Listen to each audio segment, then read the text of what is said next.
ನಾನು ಹೋಗಿ wheel chair ತಗೊಂಡ್ಬರ್ತೀನಿ. Deepak ಬೇಡ.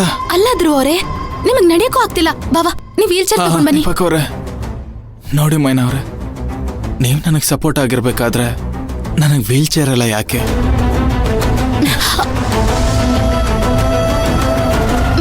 ಇಂಥ ಸಮಯದಲ್ಲೂ ಅದ್ ಹೆಂಗ್ ನಿಮ್ ಕೈಲಿ ಈ ತರ ಮಾತಾಡಕ್ಕಾಗತ್ತೋ? ಬನ್ನಿ. ಮೈನಾ, ನಮ್ ಧ್ರುವ ಹೇಗೆ ಅಂತ ನಿನಗೆ ಗೊತ್ತಲ್ವಾ? ಹೋಗ್ಲಿ ಬಿಡು, ಬಾ. ಅಣ್ಣ ನೀವಿಲ್ಲೇ ವೆಯ್ಟ್ ಮಾಡ್ತಾ ಇರಿ, ನಾವು ಚೆಕಪ್ ಮಾಡಿಸ್ಕೊಂಡ್ ಬರ್ತೀವಿ. ನಿಧಾನ. ಹುಷಾರು, ಮೆತ್ತಿಗೆ.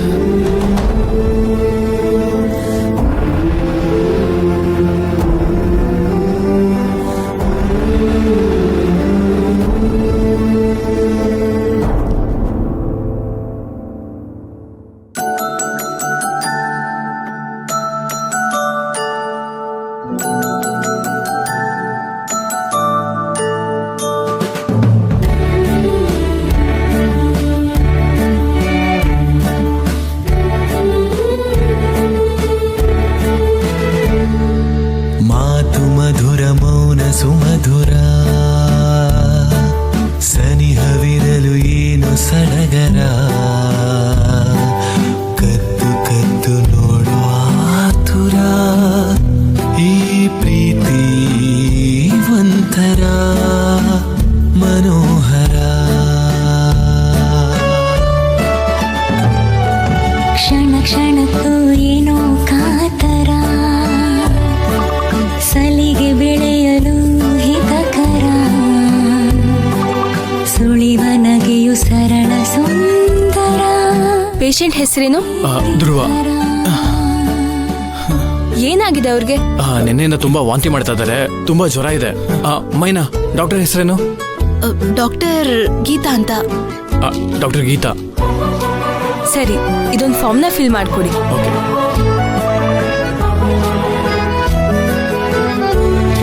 ಡಾಕ್ಟ್ರು ಹೇಳಿದಾರಲ್ವಾ, BP ನಾರ್ಮಲ್ ಆಗಿದೆ, ಟೈಮಿಗೆ ಮಾತ್ರೆ ತಗೋಬೇಕು ಅಂತ. ಆಯ್ತಮ್ಮ. ಹೇ ಧ್ರುವ, ನೀನೇನಿಲ್ಲಿ? ಧ್ರುವರೇ, ಇವ್ರು ಯಾರು? ಇವರು ನಮ್ ಚಿಕ್ಕಪ್ಪ ಚಿಕ್ಕಮ್ಮ. ಇವಳೇನ ಮೈನಾ? ಹೌದು. ಈ ಹುಡುಗಿಗೋಸ್ಕರ ಊರಲ್ಲಿ ನಮ್ಮ ಮಾನ ಮರ್ಯಾದೆ ಎಲ್ಲ ಕಳ್ದಿಯಲ್ಲೋ? ದೇವ್ರಂತ ಸರ್ಸಕ್ಕಂಗೆ ಮೋಸ ಮಾಡಕ್ ಹೇಗಾದ್ರೂ ಮನ್ಸ್ ಬಂತು ಧ್ರುವ? ನಿಮ್ಮಮ್ಮ ಹೆಂಗೆಲ್ಲ ಸಾಕಿದ್ರೋ, ಅಪ್ಪ ಇಲ್ದಿರೋ ಕೊರತೆ ಗೊತ್ತಾಗ್ಬಾರ್ದು ಅಂತ ಫ್ರೆಂಡ್ ತರ ಸಾಕಿದ್ರಲ್ಲೋ, ನಿನ್ ಮೇಲೆ ಜೀವನೇ ಇಟ್ಕೊಂಡಿದ್ರಲ್ಲೋ, ಅವ್ರನ್ನ ಯಾಮರ್ಸೋಕೆ ಹೆಂಗೋ ಮನ್ಸು ಬಂತು ನಿಂಗೆ? ಲೋ ಧ್ರುವ, ನಮ್ ತುಳಸಿ ಏನೋ ಕಡಿಮೆ ಮಾಡಿದ್ಲು ನಿಂಗೆ, ಅವಳಿಗಿಂತ ಚೆನ್ನಾಗಿದ್ದಾಳೆ ಅಂತ ಇವಳಿಂದ ಬಂದಿದೀಯನೋ ನೀನು? ಚಿಕ್ಕಪ್ಪ, ನಾನು ಮೊದಲೇ ಹುಷಾರಿಲ್ಲ ಅಂತ ಆಸ್ಪತ್ರೆಗೆ ಬಂದಿದ್ದೀನಿ. ಈಗ ನಿಮ್ಮ ಪ್ರಶ್ನೆಗಳಿಗೆಲ್ಲ ಉತ್ತರ ಕೊಡೋದು ನನಗೆ ಶಕ್ತಿ ಇಲ್ಲ. ದಯವಿಟ್ಟು ಇಲ್ಲಿಂದ ಹೊರಡಿ, ನಾನು ಫೋನ್ ಮಾಡಿ ಮಾತಾಡ್ತೀನಿ. ರೀ, ಸರ್ಸಕ್ಕಂಗ್ ಮಾತಿಗೆ ಬೆಲೆ ಕೊಡದೇ ಇರೋನು ನಿಮ್ಮ ಮಾತಿಗೆ ಬೆಲೆ ಕೊಡ್ತಾನಾ? ಇದೆಲ್ಲ ಮುಗ್ದಾದ್ಮೇಲೆ ಮಾತಾಡಿ ಏನ್ ಪ್ರಯೋಜನ? ದೇವಸ್ಥಾನದಲ್ಲಿ ಮರ್ಯಾದೆ ಹೋದಂಗೆ ಇಲ್ಲೂ ಮರ್ಯಾದೆ ಕಳ್ಕೊಬೇಕಾ ನೀವು? ರೀ ಬನ್ರಿ ಹೋಗೋಣ. ಅಮ್ಮ ತಾಯಿ, ಚೆನ್ನಾಗಿದ್ದ ಸಂಬಂಧನ ನಿಮ್ದಿನ ಸರ್ವನಾಶ ಮಾಡ್ಬಿಟ್ಟಿಯಲ್ಲ. ನೀವೆಲ್ರೂ ಚೆನ್ನಾಗೇ ಇರ್ತೀರಾ ಬಿಡ್ರಿ. ರೀ ಬನ್ರಿ ಹೋಗೋಣ. ಇವ್ರ ಹತ್ರ ಏನ್ ಮಾತು? ಬನ್ರಿ.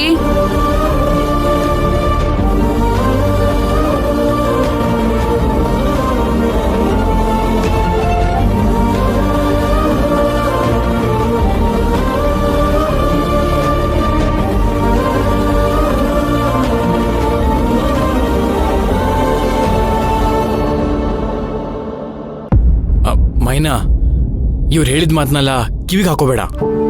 ಇವ್ರು ಮಾತ್ರ ಮಾತಾಡಿದ್ರೆ ಈ ಮಾತನ್ನೆಲ್ಲ ನನ್ ಕಿವಿಗೆ ಹಾಕೊಳ್ದೇ ಇರ್ಬೋದು.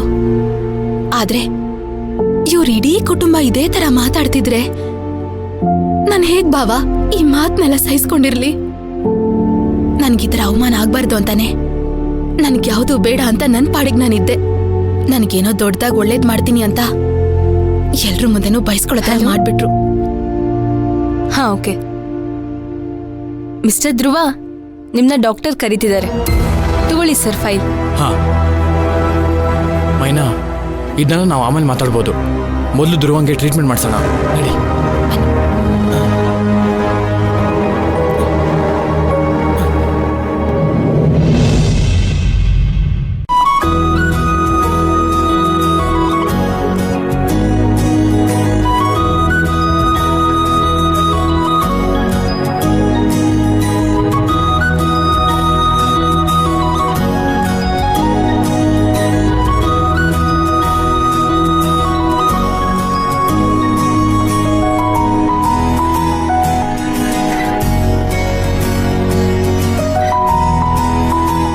ಸತ್ಯ. ಹಾಯ್. ಹೇಗಿದ್ಯಾ? ನಾನ್ ಚೆನ್ನಾಗಿದ್ದೀನಿ, ನೀ ಹೇಗಿದ್ಯಾ? ನಾನು ಚೆನ್ನಾಗಿದ್ದೀನಿ. ಹಾಯ್ ಪುಷ್ಪಕ್, ಹೇಗಿದ್ಯಪ್ಪ? ಚೆನ್ನಾಗಿದ್ದೀನಿ, ನೀವು? ನಾನು ಚೆನ್ನಾಗಿದ್ದೀನಿ. ಕುತ್ಕೋಪ, ಕುತ್ಕೊಳ್ಳಿ.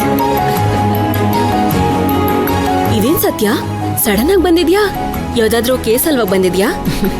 ಹಾಗೇನಿಲ್ಲ, ಒಂದ್ ಇಂಪಾರ್ಟೆಂಟ್ ವಿಷಯ ಮಾತಾಡ್ಬೇಕು ಅಂತ ಬಂದಿದ್ದೀನಿ.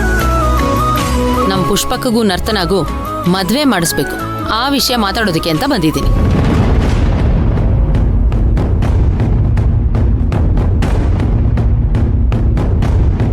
ಹೌದಾ ಪುಷ್ಪಕ್? ನನ್ನ ಹತ್ರ ಯಾಕೆ ಒಂದ್ ಮಾತು ಹೇಳಿಲ್ಲ?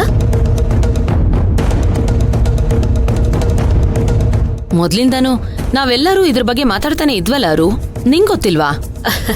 ಗೊತ್ತಿತ್ತು, ಆದ್ರೆ ಎಲ್ಲ ಮಾತಾಗಿ ಡಿಸೈಡ್ ಆಗಿರೋ ವಿಚಾರ ಗೊತ್ತಿಲ್ಲ. ಎಲ್ಲಾನು ಡಿಸೈಡ್ ಆಗಿ ಫೈನಲೈಸ್ ಆಗಿದ್ದು ಇವಾಗ್ಲೇನೆ. ಈ ವಿಷಯ ಪುಷ್ಪಕ್ಗೆ ಈಗ್ಲೇ ಗೊತ್ತಾಗ್ತಾ ಇರೋದು.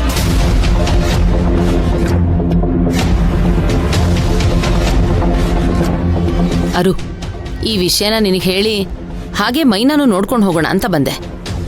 ಮೈನಾ ಇಲ್ಲೇ ಇದ್ದಾಳ್ತಾನೆ? ಇಲ್ಲ, ಅವಳು ಧ್ರುವನ್ ನೋಡಕ್ ಹೋಗಿದ್ದಾಳೆ. ಓ, ನೆನೆ ಮೈನಾ ಧ್ರುವನ್ ನೋಡಕ್ ಹೋಗಿದ್ದಾಳೆ ಅಂತ ಧ್ರುವ ಕಾಲ್ ಮಾಡಿ ಹೇಳ್ದ.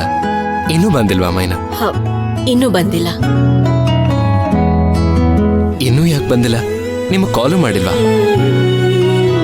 ಅಲ್ಲ, ಅವರಿಬ್ರಿಗೂ ಏನೂ ಸಮಸ್ಯೆ ಇಲ್ಲ ತಾನೆ? ಪುಷ್ಪಕ್, ಸಮಾಧಾನ, ರಿಲ್ಯಾಕ್ಸ್. ಅವರಿಬ್ರು ಹಸ್ಬೆಂಡ್ ಅಂಡ್ ವೈಫು. ಅವ್ರ ಮಧ್ಯೆ ಏನೇ ಪ್ರಾಬ್ಲಮ್ ಬಂದ್ರು, ಏನೇ ತೊಂದರೆ ಆದ್ರೂ ಅದನ್ನ ಅವರಿಬ್ರು ಮಾತಾಡಿ ಸರಿ ಮಾಡ್ಕೊಳ್ತಾರೆ. ಅವರಿಬ್ರು ಚೆನ್ನಾಗಿರ್ಬೇಕು, ಒಟ್ಟಿಗೆ ಇರ್ಬೇಕು ಅಂತ ನೀನೇ ತಾನೇ ಅವರಿಬ್ರಿಗೂ ಮದ್ವೆ ಮಾಡಿಸಿದ್ದು. ಈಗ ಅವರಿಬ್ರು ಒಟ್ಟಿಗೆ ಇರ್ಬೇಕು ಅಂತ ಆಸೆ ಪಡೋನು ನೀನೇ ಅಲ್ವಾ? ಅಂದ್ಮೇಲೆ ಅವರಿಬ್ಬರಿಗೂ ಸ್ವಲ್ಪ ಸ್ಪೇಸ್ ಕೊಡ್ಲೇಬೇಕು ಅಲ್ವಾ? ಆಗ್ಲೇ ಅವರಿಬ್ರು ಒಂದಾಗೋದು. ಅದಕ್ಕೆ ಸತ್ಯ, ನಾವಿಷ್ಟೆಲ್ಲ ಎಫರ್ಟ್ ಆಗ್ತಿರೋದು.